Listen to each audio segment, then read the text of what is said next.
Bonjour à tous, ici le dealer de films et aujourd'hui je vais vous parler d'une petite cam qui est arrivée sur Netflix dernièrement. Il s'agit de Space Force. Space Force, le jeu intergalactique est ultra dynamique ainsi que ultra réaliste. Et c'est pas pour rien qu'on en parle, c'est tout simplement parce que c'est notre sponsor. Défonce des monstres avec des lames laser et des explosions d'acide, c'est carrément trop cool. Pas du tout. Space Force, la série, j'ai dit, la série Netflix, Space Force. Ah ben merde alors, j'ai cru que c'était le passage de la vidéo sponsorisée, enfin bref, autant pour moi, lancement du générique.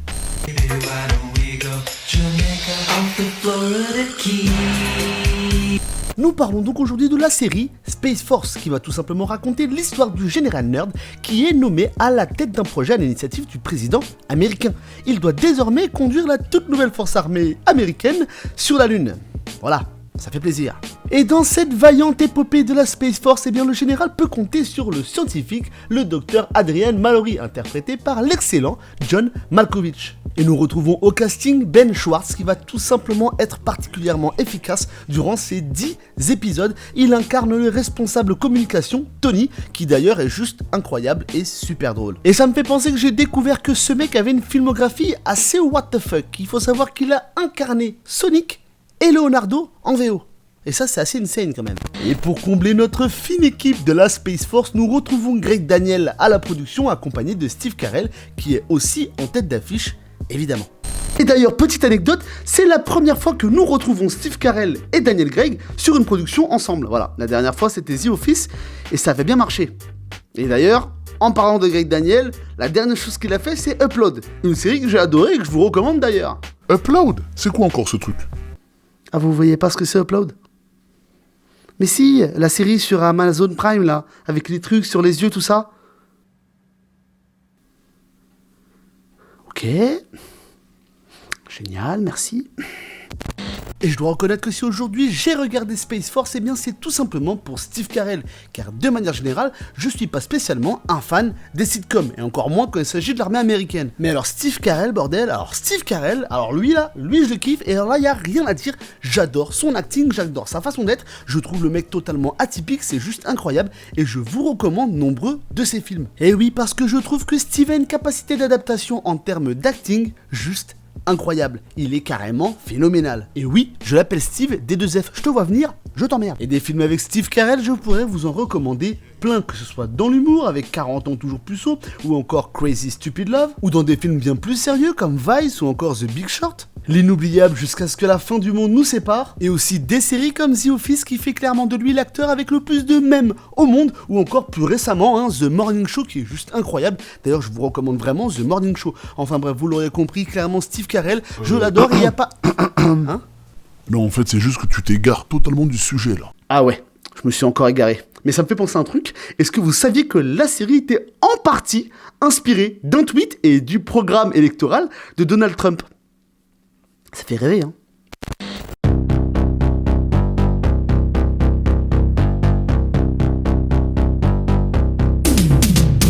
Space Force! Space Force! Space Force! En 1983, le président Ronald Reagan présentait le programme Star Wars. Non, pas celui-là. Et oui, il faut savoir qu'à cette époque, tous les pays du monde étaient dans une conquête spatiale, une conquête de satellites, et c'est un peu grâce à ça que nous avons Google Maps aujourd'hui. Mais bien des années plus tard, après le président Obama, un nouvel homme vient au pouvoir. Il s'appelle Trump. Ouais bon, ça me dit toujours pas qui c'est Trump quand même. Mais bordel, Trump! Donald Trump, D2F! Le mec là, le président américain! En juin 2018, Trump, le nouvel homme au pouvoir, déclare 34 ans plus tard la rénovation, l'illumination. Il va lancer la Space Force. Et il déclara dans une conférence de presse: nos adversaires sont dans l'espace, que cela nous plaise ou non. Mon gouvernement a fait de la création d'une force spatiale une affaire de sécurité nationale. Nous devons être prêts. Space Force! Space Force! Space Force! Space Force! Bon, tu vas encore dire que je suis relou, mais je crois que tu t'es encore égaré là. Ah, je me suis encore égaré là? Ah, c'est fou ça quand même. Donc si je résume tout ça, nous avons tout simplement Greg Daniel et Steve Carell à la production d'une série parodique sur notre très cher président américain Donald Trump et sa Space Force. Oui, une équipe de choc dans l'espace. Des soldats américains dans l'espace. Fait rêver, hein. Eh bien écoutez, ce qui est assez incroyable, c'est que ça marche. Ça fonctionne. Le duo Steve Carell et John Malkovich fonctionne à merveille et l'intrigue, même si elle tarde un peu, du moins l'ambiance à se mettre en place, on est clairement sur du divertissement pur et dur et ça fait plaisir. On sent clairement qu'il y a de la liberté d'écriture, que le casting s'amuse et qu'on est dans du divertissement. Tout le monde a l'air de s'amuser et ça se retranscrit parfaitement à l'écran. Lorsqu'on regarde Space Force, j'ai clairement l'impression de passer un bon moment. C'est clairement la définition du chilling. Cette série est faite pour chiller, c'est le genre de série sur lequel tu vas te poser et tu vas passer un super bon moment. La problématique reste que ça reste de l'humour, donc ultra subjectif. Lorsqu'on regarde Space Force, si on n'est pas du tout en adéquation avec le ton et l'humour du genre, on peut tout simplement bien se faire chier. Mais moi personnellement, je suis pas fan de l'humour, enfin du moins des comédies à l'américaine. Et pourtant, j'ai pas pu m'empêcher de sourire et même quelquefois de rigoler en regardant Space Force. Exactement, parce que moi par exemple, ça m'a pas du tout fait sourire. C'est totalement normal, T2F. Tu es un PC. T2F.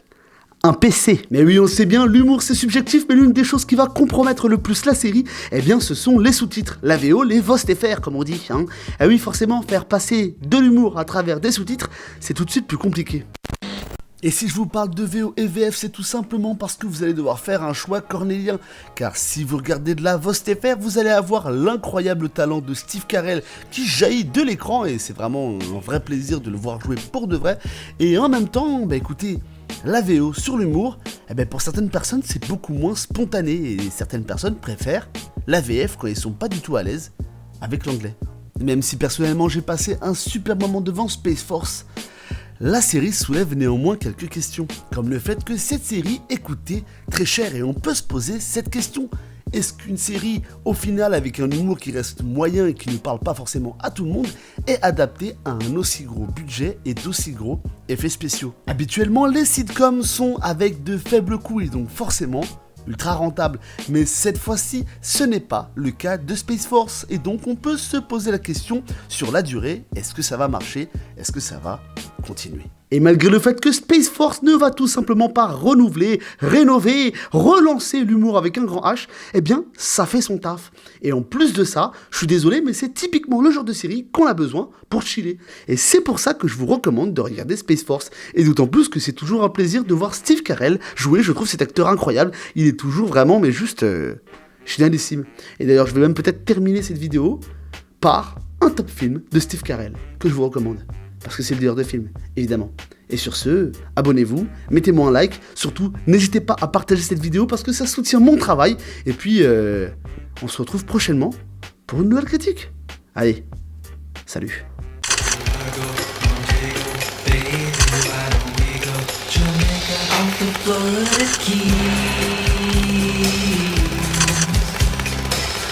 There's a place called Kokomo. That's where you